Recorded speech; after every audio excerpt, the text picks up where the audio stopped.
આજે આપણે diploma semester 1 નો જે સબ્જેક્ટ છે એલિમેન્ટ્સ ઓફ મિકેનિકલ એન્જિનિયરિંગ એમાં એક્સપેરિમેન્ટ નંબર 9 જેનું એમ છે to demonstrate refrigeration principle and VCR.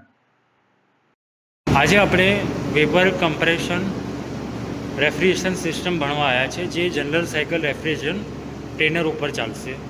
So basically વીસીઆરએસ જે છે એનામાં કયા કયા કમ્પોનન્ટ હોય છે? એક તો ઇવોપરેટર હોય છે જેમાં કોઇલ્સ હોય છે અંદર ઇનસાઇડ રેફ્રિજરન્ટને ગરમ કરવા માટે.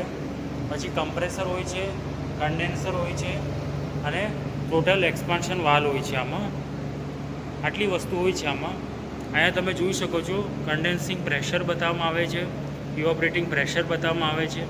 પછી ટેમ્પરેચર રીડિંગ માટેના અલગ અલગ જે ટેમ્પરેચર જે હોય છે એનું ઇન્ડિકેટર છે. અહીંયા એનર્જી મીટર બી આપ્યું છે અહીંયા. સો બેઝિકલી અહીંયા શું થાય છે કે જે રેફ્રિજરન્ટ જે હશે આમાં એ લો પ્રેશર લો ટેમ્પરેચર ઉપર હશે. સૌથી પહેલાં એ ઇવોપરેટરમાં જશે. ઇવોપરેટરમાં શું થશે?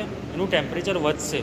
ટેમ્પરેચર વધવાના કારણે low pressure high temperature refrigerant જે હશે એ કમ્પ્રેસરમાં જશે. કમ્પ્રેસરમાં ગયા બાદ એનું ટેમ્પરેચર બી વધી ગયું હશે અને પ્રેશર બી વધેલું હશે.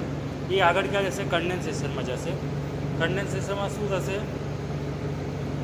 એનું જે ટેમ્પરેચર જે છે એ ડિક્રીઝ થઈ જશે.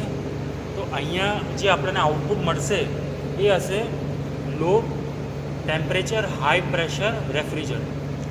એનો ફ્લો આપણે રોટામીટરમાં બી જોઈ શકીએ છીએ કેટલો ફ્લો થાય છે એનો. અને પછી આગળ ક્યાં જશે? કન્ડેન્સિંગ આઉટપુટ જોડે. અહીંયા આપણે જોઈ શકીએ છીએ કે કેટલું આપણું રેફ્રિજરન્ટ જે છે કૂલ ડાઉન થયું છે કે નહીં.